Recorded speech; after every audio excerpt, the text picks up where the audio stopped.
Halo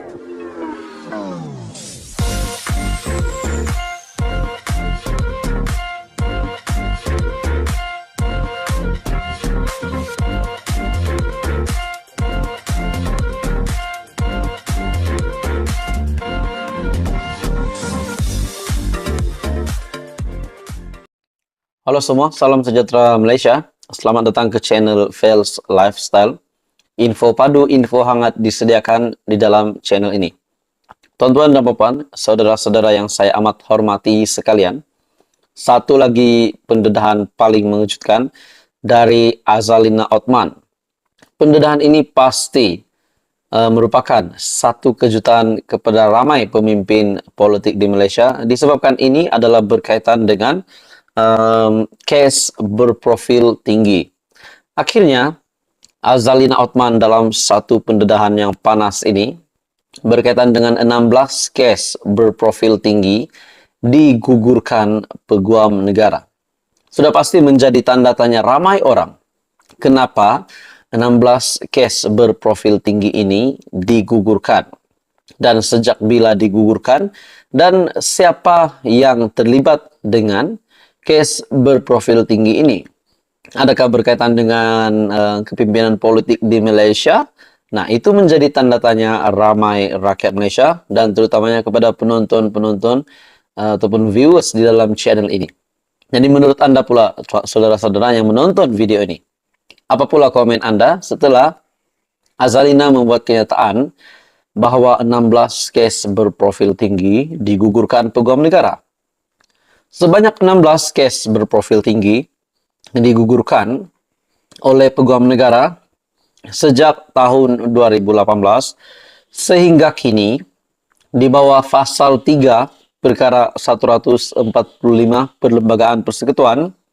Peruntukan itu menurut Menteri di Jabatan Perdana Menteri, Undang-Undang dan Reformasi Institusi, Datuk Seri Azalina Othman Said, memberi budi bicara kepada Peguam Negara untuk membuat keputusan bagi memulakan, menjalankan atau memberhentikan apa-apa proceeding bagi sesuatu kesalahan.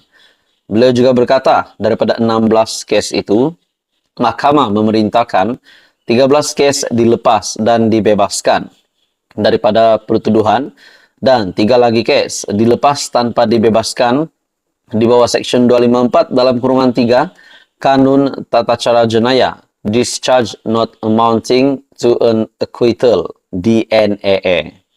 Jabatan Peguam Negara memutuskan untuk menggugurkan kes berprofil tinggi tersebut setelah menimbangkan antara lain perkembangan baharu sesuatu kes, representasi yang dikemukakan dengan peguam bela tertuduh yang dilepas dan dibebaskan daripada pertuduhan, dijadikan saksi pendakwaan atau tertuduh dikenakan kompaun katanya dalam jawapan tertulis yang disiarkan di laman seseorang parlimen semalam. Nah, ini satu kenyataan ataupun pendedahan menjawab 16 kes berprofil tinggi yang digugurkan oleh Peguam Negara.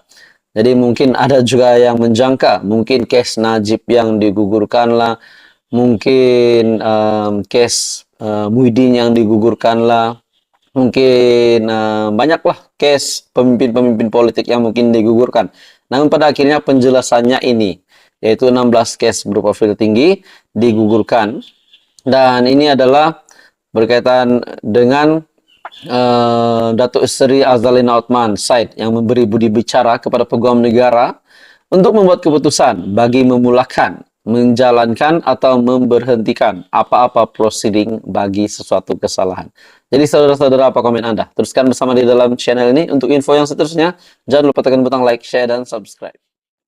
Salam sejahtera Malaysia. Selamat datang ke channel Fels Lifestyle. Info padu, info hangat disediakan di dalam channel ini. Saudara-saudara, banyak saja tangkapan yang kita dengar, banyak saja tahanan yang kita dengar. Sudah pasti sebahagian besar tangkapan yang kita dengar kebelakangan ini adalah berkaitan dengan rasuah. Tuan-tuan dan puan semua, kita tahu setelah Datuk Seri Anwar Ibrahim yang menjadi Perdana Menteri, banyak saja tangkapan ataupun banyak saja pendedahan. Kita dapat lihat pekerjaan SPRM semakin agresif, semakin giat. Pada akhirnya beberapa pemimpin dan beberapa juga individu, mereka yang diberikan amanah, mereka lah pula yang memecahkan amanah, memecahkan tanggung jawab itu menggunakan kuasa untuk menerima rasuah. Nah, saudara-saudara, satu tangkapan yang mengejutkan, yang bagi saya ini pasti menggemparkan Malaysia, di mana sarjen polis yang didakwa 21 pertuduhan rasuah. Seorang anggota polis yang berpangkat sarjen mengaku tidak bersalah di Mahkamah Session Butterworth di sini pada hari ini atas 21 pertuduhan menerima suapan berjumlah RM2.530 daripada seorang individu 6 tahun lalu. Tertuduh Sheikh Ani Ramli, 56 tahun, membuat pengakuan itu selepas pertuduhan dibacakan di hadapan Hakim Zulhazmi Abdullah. Mengikut pertuduhan, tertuduh yang ketika itu berkhidmat sebagai Kopral Polis YA3 di Gerakan Polis Marin Batu Uban didakwa menerima suapan daripada seorang individu berusia 70 tahun yang mempunyai hubungan dengan kerja-kerja rasmi yang melibatkan penguatkuasaan di bawah Akta Perikanan 1985. Nah, saudara-saudara, bagi saya ini pasti satu tangkapan yang mengejutkan ramai. Mungkin mengejutkan para pemimpin yang ternama di Malaysia, terutamanya Datuk Seri Anwar Ibrahim sebagai Perdana Menteri. Mungkin mengejutkan Mahathir juga sebagai bekas Perdana Menteri dan bekas pemimpin yang memang salah satu tokoh dalam negara kita. Mungkin mengejutkan Muhyiddin Yassin juga sebagai bekas Perdana Menteri dan mengejutkan ramai. Perbuatan itu dilakukan tertuduh di Maybank Berhad, Cawangan Plaza, MWE Georgetown, dan Agrobank, Taman Seri Indah, Balik Pulau, antara 19 Mac 2017 sehingga 21 Mei 2019. Pertuduhan dibuat mengikut Seksyen 165 Kanun Keseksaan yang memperuntukkan hukuman penjara maksimum 2 tahun atau denda atau kedua-duanya. Pendakwaan dikendalikan Timbalan Pendakwa Raya SPRM Nur Azura Zulkifli dan Irwan Syafiq Nur Ridzuan, manakala tertuduh tidak diwakili peguam.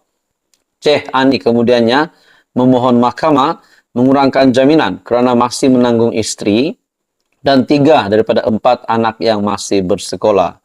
Hakim kemudiannya membenarkan tertuduh diikat jamin RM8,000 dengan seorang penjamin selain perlu menyerahkan pasport sehingga perbicaraan selesai dan melaporkan diri ke pejabat SPRM terdekat setiap bulan. Jadi bagi saya ini satu tangkapan yang mengejutkan dan pasti satu lagi isu panas yang menggemparkan Malaysia.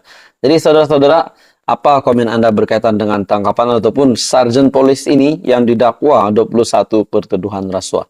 Teruskan bersama di dalam channel ini untuk info yang seterusnya. Jangan lupa tekan butang like, share, dan subscribe.